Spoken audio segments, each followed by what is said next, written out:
Hi, everyone. Basically, I'm Federico. I'm an architect, graduated from Architecture Association. Been developed DARLAB in the last couple of years. Is a Digital Architecture Robotics Lab. So basically, we're based in South London, not too much far away from here, probably 10-15 minutes walking. What we're doing is we're trying to combine different things like computational design, material science, and of course through robotic manufacturing. We work as a kind of enterprise and research group. So basically, we're a bunch of architect engineers and designers working in this kind of field, and we develop as well research for companies as well consultancy. So in the last couple of years, we started to work with several companies and started to sort of engage with industry partners to get more hardware, to implement with robots, and to develop a new method of manufacturing.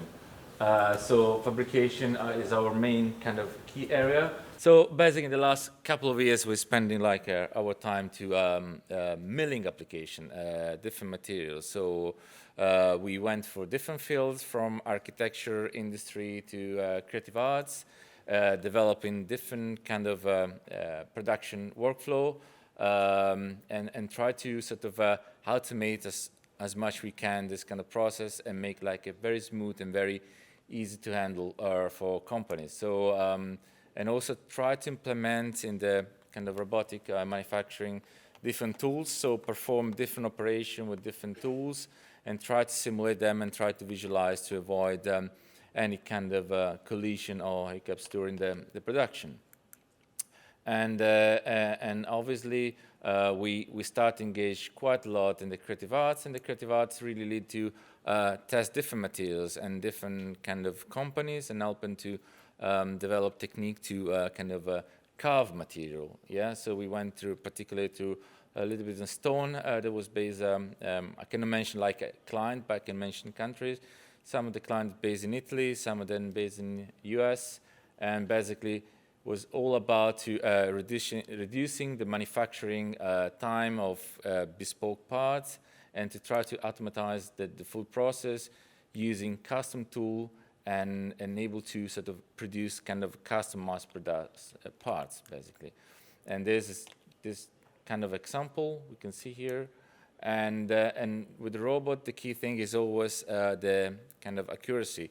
Robot, they're not very accurate on that, so we try to then develop like a kind of algorithm that will try to help the manufacturing process to be a little bit more precise and try to correct a little bit the production workflow and to achieve like a nice, smooth furniture or objects, any kind of size, scale, using any kind of material, any kind of weight as well, and try to deliver that through even a kind of multifunction kind of cell. So for instance here, where you can use robot to deposit some epoxy paste, in the same time the robot got different island around the robots, and the robot will perform the material deposition, the material cut, the trimming, and carry on the unloading of the different parts.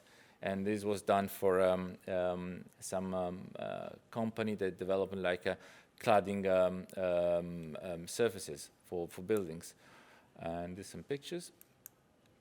Or for example, try to kind of scale it up, the mold making for large mold. This was kind of a very quite small mock-up, but the challenge was like to bring that object, which was about probably a meter long in 20 meter long. So using robot to running 2 tracks and try to develop a kind of strategy to sort of be accurate according to the full length of the project. Yeah, so this was the different kind of layers of MDF in this case, stack up together to try to create this huge mold, and the robot will run autonomously for almost like weeks without kind of intervention of a human.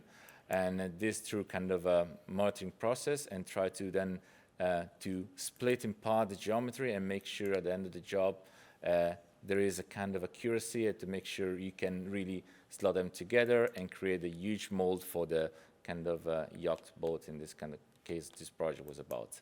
And as you can see, all the parts are matching perfectly, although there is a 25-meter long kind of shell to build.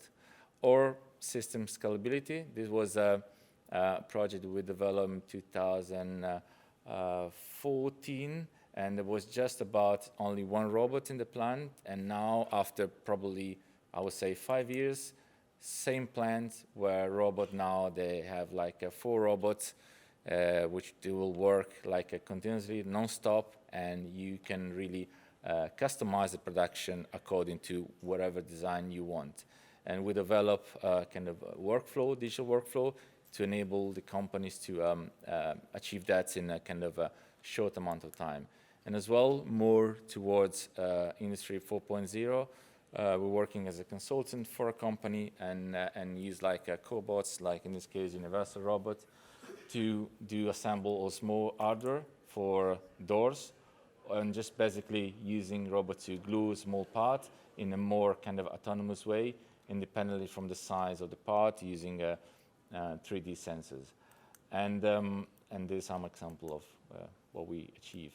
And I want to talk about this project. This project was about more kind of art-based project where we're using robot to develop kind of a human touch. Because the problem with robots, normally they just keep following instruction forever and ever and ever for 5 years.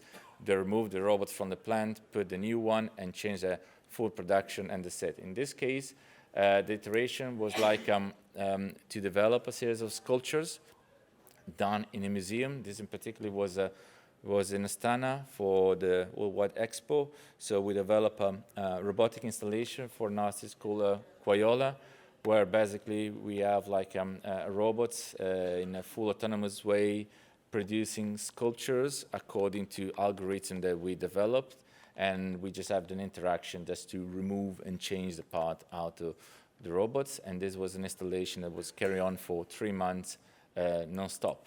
And here's some pictures, and I will describe a little bit the process behind that, because everything started in 2016 when we were commissioned by Volkswagen to create an installation at the museum in Berlin, where there was, again, a robot creating live sculptures for a series of months. And the exhibition was called Human Prototyping, and it was all about the interaction between machine and arts and human. And in this process, particularly, we went through developing like an algorithm that it will allow to kind of mimic kind of a human hand touch.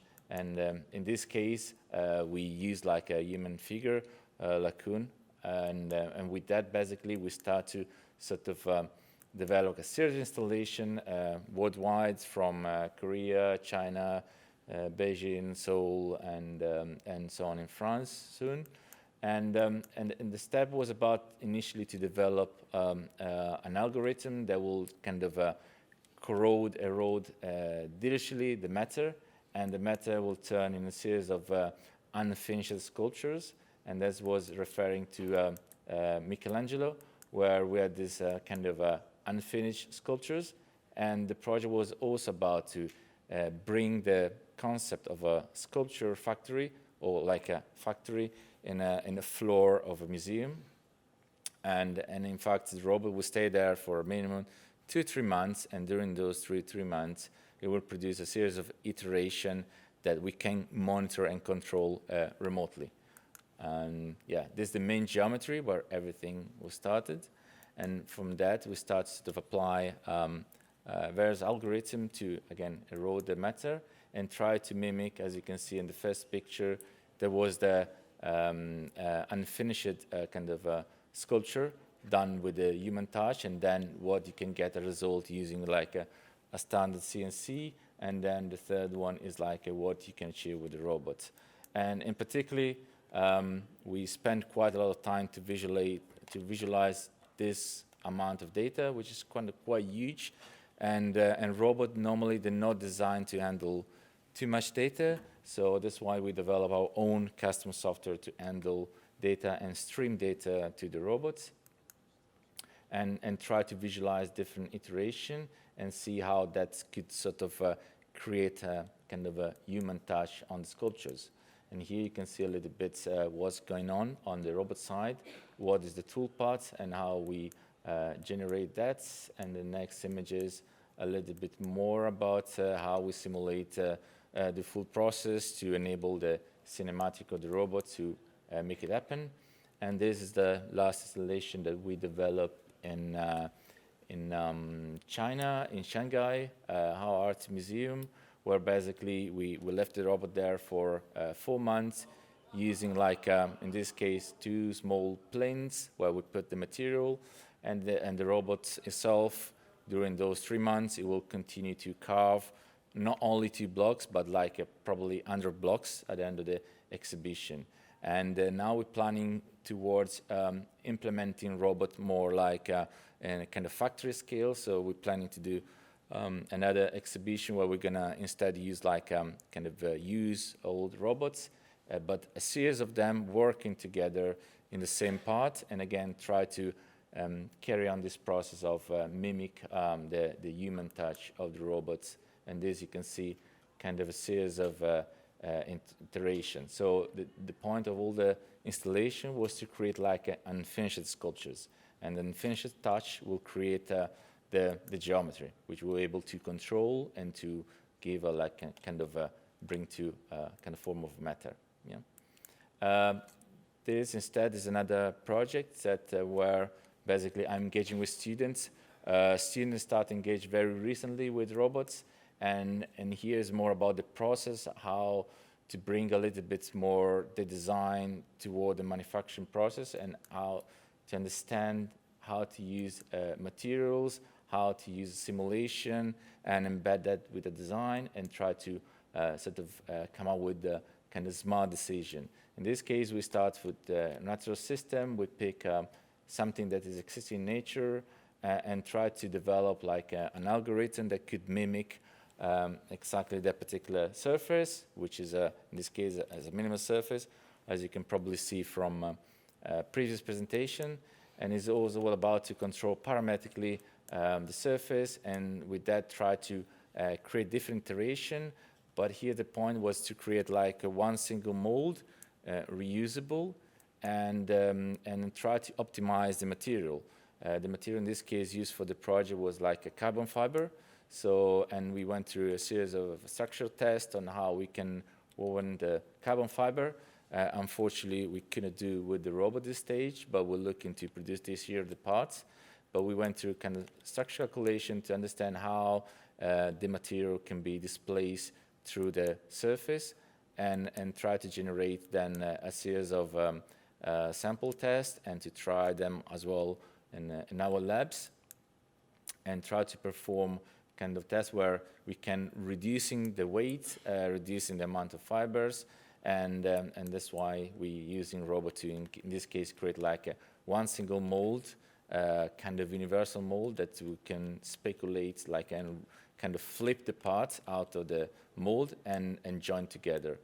And there's like some tests we've done it, and we carry on to develop a little further the geometry to create more like pavilion scale objects.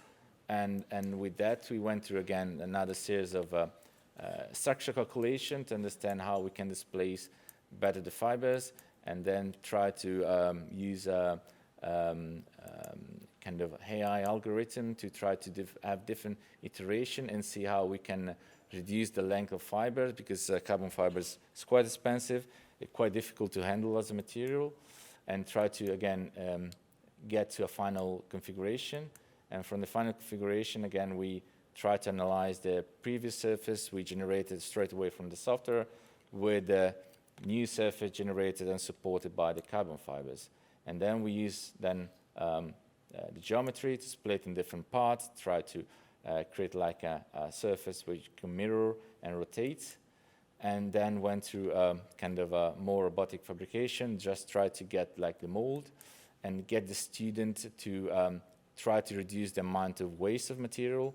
So even there, even during the molding process, the student tried to understand how to avoid to have too much waste of material, because probably you realize once you start to mill, you have a lot of waste. So we kind of try to be aware, environmentally speaking, try to reduce the amount of material used for the milling process.